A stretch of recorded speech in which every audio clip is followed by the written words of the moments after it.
बिस्मिल्लाहिर्रहमानिर्रहीम। अस्सलाम वालेकुम। आज हम कोड ऑफ क्रिमिनल प्रोसीजर के बारे में लेक्चर्स का आगाज़ करेंगे। ये पाकिस्तान के प्रोसीजरल लॉस में इंतहाई अहम और इम्पोर्टेंट लॉ है, जिसको आप ऑफेंस से लेकर उसकी कन्विक्शन, सज़ा या एक्विटल बर्रियत तक के तमाम मामला और अपील्स दर अपील्स तक ये सारा प्रोसीजर आपका फ़ॉलो होता है।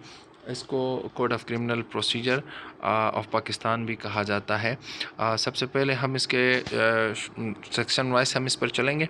तो सेक्शन 1 इसका हम देखते हैं।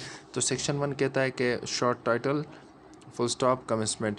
ये बयान करता है कि this act may be called the code of criminal procedure 1898 and it shall come into force on the first day of July 1898। कहता है कि ये कोड ऑफ क्रिमिनल प्रोसीजर कहलाएगा और ये जुलाई की फ़र्स्ट डेट को 1898 में ये इन्फोर्स हुआ। और दूसरा ये इसकी सब क्लास टू एक्सटेंड के बारे में बात करती है कि कहाँ तक एक्सटेंडेड है। तो ये कहता है कि it extends to the whole of Pakistan but in the absence of any specific provision to the contrary, nothing herein contained shall affect any special or local law, no enforce or any special jurisdiction or power conferred or any special form of procedure prescribed by any other law for the time being enforced। कहता है कि अगर किसी ख़ास मामले में कोई special law है और उसमें उसका स्पेशल प्रोसीजर बैन किया गया है, तो ये उसको अदरवाइज़ डिस्टर्ब नहीं करेगा। जहाँ तक कोई स्पेशल लॉ और उसका स्पेशल कोई प्रोसीजर बैन नहीं किया गया है, तो ये तब तक ये लॉ उस तमाम ऑफेंसेस के लिए जो है एप्लीकेबल होगा। अदरवाइज़ अगर किसी में स्पेशल लॉ या स्पेशल प्रोसीजर बैन किया गया है, तो वहाँ उस स्पेशल लॉ में स्पेशल प्रोसीजर फॉलो होगा। अब आते हैं चैप्टर इसके सेक्शन 4 की जानिब। डेफिनेशन क्लॉज में ये कहता है कि डेफिनेशंस क्या है। इसकी डेफिनेशंस में हम देखते हैं कि in this code the following words and expressions have the following meanings unless a different intention appears from the subject और कंटेंट। यह बयान करता है कि इस डेफिनेशन क्लास में नीचे दिए गए जो अल्फाज हैं उनकी सेम डेफिनेशन होगी जो यहाँ बयान की गई है। इस कोड की हद तक वो जिस तरह इधर डिफाइंड है उधर भी इस तरह सेम डिफाइंड होंगे जहाँ जो नीचे बयान किए गए हैं। जहाँ भी ये वर्ड्स आएंगे तो इनका मतलब जो इधर बयान किया गया है वही समझा जाएगा। सबसे पहले ये एडवोकेट जनरल की डेफिनेशन कर रहा है कि advocate general includes also a government advocate or comma where there is no advocate general or government advocate comma such officer as the provincial government may from the time to time appoint in this behalf। कहता है कि advocate general वो है जो सरकार की तरफ से, गवर्नमेंट की तरफ से उसको वकील बनाया गया है। और हाँ, अगर कहीं पर वो वकील मौजूद नहीं है जो सरकार की तरफ से अपॉइंटेड है, तो उस मौके पर ऐसा कोई ऑफिसर जिसको प्रोविंशियल गवर्नमेंट किसी भी वक्त में उसको अपॉइंट करे अपने बिहाफ पर, तो वो एडवोकेट जनरल कहलाएगा। एडवोकेट जनरल की इस कोड में ये डेफिनेशन है। उसके बाद सब क्लॉज बी में ये बेल एबल ऑफेंस को बयान करता है कि बेल एबल ऑफेंस क्या होगा। तो इधर देखिए बेल एबल ऑफेंस की इसने डेफिनेशन की है। Bailable offence means an offence shown as bailable in the second schedule or which is made bailable by any other law for the time being in force and non bailable offence means any other offence. बयान करता है कि bell able offence का मतलब वही है जिसको CrPC के शेड्यूल 2 ने बेल एबल बयान किया है। सीआरपीसी में शेड्यूल्स हैं, शेड्यूल्स में ऑफेंसेस की हैसियत बयान की गई है। अब इसमें बताता है कि जहां अगर सीआरपीसी के शेड्यूल 2 में किसी ऑफेंस को बेल एबल करार दिया गया है, तो वो इस कोड के मुताबिक वो ऑफेंस बेल एबल होगा। और अगर जिस ऑफेंस को सीआरपीसी के शेड्यूल 2 ने बेल एबल नहीं करार दिया है, तो वो बेल एबल नहीं होगा। नॉन बेलेबल ऑफेंस वो जो बेल एबल नहीं है उससे हीनियस है। तो इसका सब क्लास 3 बयान करता है चार्ज। चार्ज क्या चीज़ है जो हम अक्सर उसमें पढ़ते हैं, क्रिमिनल लॉ में चार्ज के बारे में पढ़ते हैं कि उसके ऊपर चार्ज आ गया, ये चीज़ चार्ज की गई। तो चार्ज के बारे में ये बयान करता है कि charge includes any head of charge when the charge contains more heads than ये इसके बाद charge includes any head of charge when the charge contains more heads than, नीचे 4 और 5 इसके वो रिपील है और यहाँ पर बैन नहीं किए गए हैं। चार्ज का मतलब वो किसी क्रिमिनल एक्ट का इल्ज़ाम किसी शख्स के ऊपर है कि ये काम इसने किया है और यहाँ तक इसकी लायबिलिटी बनती है और ये क्रिमिनल ऑफेंस इससे सरजद हुआ है, इसका नाम चार्ज है लीगल लैंग्वेज में, लैंग्वेज ऑफ लॉ में। तो ये एफ़ बयान करता है, इसी के बाद डी ई रिपील है। एफ़ बयान करता है कि कोग्निजेबल ऑफेंस क्या होगा इस कोड के मुताबिक। तो ये कहता है कि कोग्निजेबल केस या कोग्निजेबल ऑफेंस से क्या मुराद है। Cognisable offence means an offence for, and cognisable case means A case in which A police officer may, in accordance with the second schedule or any law for the time being, enforce arrest without warrant। कहता है कि cognizable offence वो जुर्म है कि जो इस ज़ाब्ता फौजदारी के शेड्यूल नंबर 2 के तहत जहाँ पर ऑफेंसेस की हैसियत बयान की गई है उसमें ऐसा हीनियस ऑफेंस है तो जहाँ पुलिस विदाउट वारंट्स के अरेस्ट कर सकती है किसी भी शख्स को, किसी भी पर्सन को, तो वो ऑफेंस जो होगा वो कॉग्निजेबल ऑफेंस होगा और उसमें पुलिस बग़ैर किसी वारंट गिरफ़्तारी के बंदे को गिरफ़्तार कर सकती है। अब आगे ये बयान करता है कि कंप्लेंट क्या है। तो कंप्लेंट की डेफिनेशन में ये बयान करता है कि complaint means the allegation made orally or in writing to a magistrate with a view to his taking action under this code that same person, whether known or unknown, has committed an offence but did not include the report of a police officer।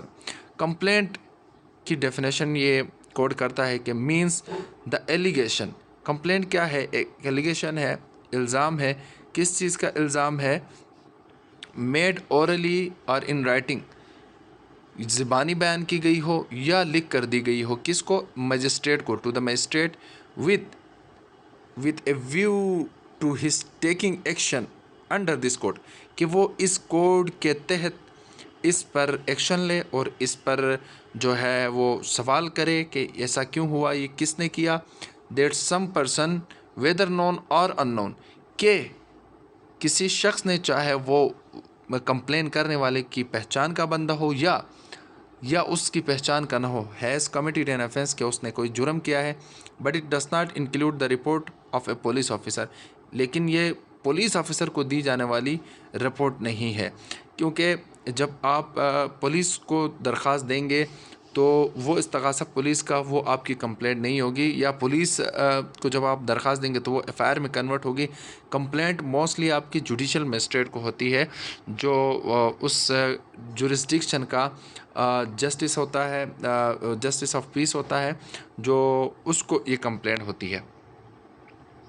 तो उसके बाद ये act बयान करता है कि high court क्या होगा इस एक्ट के मुताबिक, और इसकी डेफिनेशन देखते हैं। हाई कोर्ट के बारे में ये एक्ट कहता है कि high court means the highest court of criminal appeal or revision for a province, and अंदर इसमें ब्रैकेट्स में इसने लिखा है कि द इस्लामाबाद कैपिटल टेरिटरी, यानी तमाम सूबों के लिए जिस भी high court means the highest court of criminal appeal or revision for a province, सूबे के लिए किसी भी क्रिमिनल मैटर में हाईएस्ट अपील के लिए या रिवीजन के लिए जो हाईएस्ट कोर्ट होगा वो हाई कोर्ट होगा। और इस्लामाबाद कैपिटल टेरिटरी के लिए भी, चूँकि इस्लामाबाद कैपिटल टेरिटरी का अपना हाई कोर्ट है, तो उसका भी जो हाईएस्ट अपीलेट फोरम होगा किसी क्रिमिनल अपील या रिवीजन में, तो वो हाई कोर्ट है।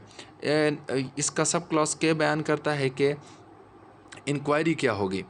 इंक्वायरी के बारे में ये कहता है कि inquiry includes every inquiry other than a trial conducted under this code by magistrate और कोर्ट। ये इंक्वायरी के बारे में बयान करता है कि ट्रायल के अलावा हर वो प्रोसीडिंग जो जुडिशल मजिस्ट्रेट या कोर्ट करती है किसी भी ऑफेंस के बारे में, तो वो इंक्वायरी है। मिसाल के तौर पर एक बंदे ने ऑफेंस किया, बंदा ए ने ऑफेंस किया, वो अरेस्ट हुआ, उसका चालान आया और उसके बाद उसका ट्रायल शुरू हुआ। अब चालान आने के बाद उसका जो ट्रायल शुरू हुआ वो उसका ट्रायल है, लेकिन उस ट्रायल के अलावा कोई भी proceeding other than that trial अगर जज कैरी ऑन करेगा, कोर्ट कैरी ऑन करेगा, तो वो उसकी इंक्वायरी होगी। उसके बाद ये बयान करता है कि इन्वेस्टिगेशन क्या होगा। इन्वेस्टिगेशन के बारे में कहता है कि investigation includes all the proceedings under this code for the collection of evidence conducted by a police officer or by person other than a magistrate who is authorized by a magistrate in this behalf। अब देखते हैं कि investigation, हम अक्सर सुनते हैं कि फ़लाँ बंदे से इन्वेस्टिगेशन की गई। इन्वेस्टिगेशन क्या है? Investigation includes all the proceedings, तमाम वो मराहिल, तमाम प्रोसीडिंग किस मकसद के लिए? उस मकसद के लिए जनाब कोड बयान करता है under this code for the collection of evidence. इसका पर्पस क्या है? Collection of evidence conducted by police officer और बाय एनी पर्सन, या पुलिस ऑफिसर करे या कोई और पर्सन करे। कोई और पर्सन से क्या मुराद है? बाज़ औक़ात पुलिस करती है, बाज़ औक़ात FIA करती है, बाज़ औक़ात नेब करती है, बाज़ औक़ात एंटी करप्शन करती है। जो भी करे अदर देन ए मैजिस्ट्रेट, यानी कोर्ट ना करे, कोई जज ना करे, who is authorized by magistrate in this behalf. तो मैजिस्ट्रेट की जानिब से उसको इजाज़त दी गई हो इस चीज़ को कंडक्ट करने के लिए, तो ये उसकी इन्वेस्टिगेशन है। अच्छा, जुडिशल प्रोसीडिंग के बारे में ये एक्ट बयान करता है कि जुडिशल प्रोसीडिंग क्या है। Judicial proceeding includes any proceeding in the course of which evidence is or may be legally taken on oath. Judicial proceeding वो प्रोसीडिंग है, हर वो प्रोसीडिंग है जो includes any proceeding in the course of which evidence is or may be legally taken on oath, यानी जहाँ पर शवाहिद इकट्ठे किए जाते हैं किसी भी ऑफेंस के बारे में जुडिशल प्रोसेस के दौरान, तो वो जो प्रोसीडिंग्स हैं जहाँ पर शहादतें इकट्ठी हों, गवाहियाँ हों और किसी ऑफेंस के होने ना होने में तमाम तर सबूत सामने रखे जाएँ, वो जुडिशल प्रोसीडिंग है। और आगे ये एक्ट जो ऑर्डर है, सॉरी, ये जो आपका कोड है, ये बयान करता है कि मजिस्ट्रेट क्या है। मजिस्ट्रेट के बारे में कोड बयान करता है कि मजिस्ट्रेट किसको कहा जाएगा। Magistrate means judicial magistrate. Magistrate का मतलब जुडिशल मजिस्ट्रेट है and includes A special judicial magistrate appointed under section 12 and 14। Magistrate का मतलब जुडिशल मजिस्ट्रेट होगा जो किसी ऑफेंस को उसके ट्रायल को देखता है, और वो स्पेशल जुडिशल मजिस्ट्रेट जो सेक्शन 12 एंड 14 के तहत उसका नोटिफिकेशन हुआ है, जो अपॉइंट हुआ है। और नॉन कॉग्निजेबल ऑफेंस के बारे में इसका सब क्लॉज N बयान करता है कि नॉन कॉग्निजेबल ऑफेंस क्या होगा। नॉन कॉग्निजेबल ऑफेंस इस कोड के मुताबिक हर वो ऑफेंस है means an offence for a non cognizable case. Non cognizable offence वो है कि जिसके लिए, या नॉन कॉग्निजेबल केस वो है जिसमें, मीन्स ए केस जिसमें इन विच ए पुलिस ऑफिसर, जहाँ police officer may not arrest without A warrant, जहाँ पुलिस किसी भी शख्स को, किसी पर्सन को बग़ैर वारंट के गिरफ़्तार नहीं कर सकेगी, वो नॉन कॉग्निजेबल ऑफेंस है। अब आते हैं ऑफेंस क्या है। इस एक्ट ने ऑफेंस की क्या डेफिनेशन की है, उसको हम इस एक्ट के तनाजुर में देखते हैं जो पनिशेबल बाय लॉ है। तो इसकी डेफिनेशन देखते हैं। ऑफेंस क्या है? ऑफेंस मीन्स एनी एक्ट और omission made punishable by any law for the time being in force. It includes any act in respect of which a complaint may be made under section 20 of the Cattle Trespass Act 1871। यानी offence की definition की है कि any act और omission made punishable by any law, कोई भी act या काम ना करना, कोई काम करना या ना करना जो कि काबिल मुआख़ज़ा है और काबिल सज़ा है, किसके ज़रिए? For the time be punishable by any law, जो इस मुल्क में बैन किए गए लॉज में से कोई भी लॉ उसकी सज़ा दे रहा हो। It also includes any act in respect of which a complaint may be made under section 20 of the cattle. ऐसा कोई काम भी जिसमें कोई कंप्लेंट बनाई जा सकती है, दी जा सकती है सेक्शन 20 के तहत, कैटल ट्रेसपास एक्ट के तहत, सेक्शन 20 के तहत अगर कोई ऐसा काम जिसकी दरख्वास्त इस एक्ट के तहत भी दी जा सकती है, तो वो भी ऑफेंस होगा। इस एक्ट ने ऑफेंस की यह डेफिनेशन की है। और सब क्लास P इसके बारे में बयान करता है डेफिनेशन क्लॉजेस में कि officer in charge of police station से क्या मुराद है। पुलिस स्टेशन का ऑफिसर इंचार्ज का क्या मतलब है? इसका मतलब है officer in charge of a police station includes when the officer in charge of the police station is absent from the station house or unable from his illness or to cause to perform his duties, the police officer present at the station house, who is next in rank to such officer and is above the rank of a constable, or when the provincial government so directs any other police officer so present. बयान करता है officer in charge of a police station इस act के तहत कौन होगा। तो इस एक्ट ने officer in charge of police station के बारे में ये डिफ़ाइन किया कि in charge of a police station जो होगा वो पुलिस स्टेशन ऑफिसर होगा, जो जिसके पास उस पुलिस स्टेशन की निगरानी होगी, वो उस पुलिस स्टेशन का ऑफिसर इंचार्ज होगा। और अगर कहीं किसी मौके पर कोई शख्स बीमारी की वजह से या किसी और मजबूरी की वजह से मौजूद ना हो, तो उसका कोई सबऑर्डिनेट जो उससे एक स्टेप नीचा हो लेकिन कांस्टेबल के रैंक से ऊपर हो, तो वो उस स्टेशन का ऑफिसर इंचार्ज माना जाएगा। प्लेस से इस कोड का क्या मुराद है? प्लेस का क्या मतलब? Place includes also a house, building, tent and vessel. कोई घर हो, कोई बिल्डिंग हो, कोई रहने की जगह हो, कोई डिवेलिंग हो, ये सारी चीज़ें प्लेस में आ जाएंगी। उसके बाद प्लीडर। प्लीडर किसको कहते हैं? अमूमन कोई भी शख्स जो कोर्ट में प्ली लेता है या अपना केस आगे दायर करता है, उसको डिफेंड करता है, फाइट करता है, तो used with reference to any proceeding in court in any court means a pleader a mukhtar authorized under any law for the time being enforced to practice in such court, and includes an advocate, a wakil, an attorney of a high court so authorized, and to any other person appointed with the permission of the court to act in such proceedings। किसी भी case को चलाने में किसी की जानिब से मुख्तार बनाया गया हो या वकील बनाया गया हो या उसको केस को चलाने के लिए अदरवाइज़ भी जिस तरीके से उसको इजाज़त दी गई हो, तो वो उस तमाम केस का क्या कहलाता है? इस कोड के मुताबिक प्लीडर कहलाएगा। अब सब क्लास एस पुलिस स्टेशन के बारे में बयान करता है कि पुलिस स्टेशन क्या होगा। Police station means any post or place declared, generally or specially, by the provincial government to be a police station, includes any local area specified by the provincial government in this behalf। यानी सूबाई हुकूमत की तरफ से किसी भी जगह को, किसी भी घर को डिक्लेयर किया गया हो कि पुलिस स्टेशन है या कोई घर है, कोई ऑफिस है, तो वो पुलिस स्टेशन होगा इस कोड के बिहाफ पर। सब क्लास टी बयान करता है पब्लिक प्रोसिक्यूटर कौन होगा।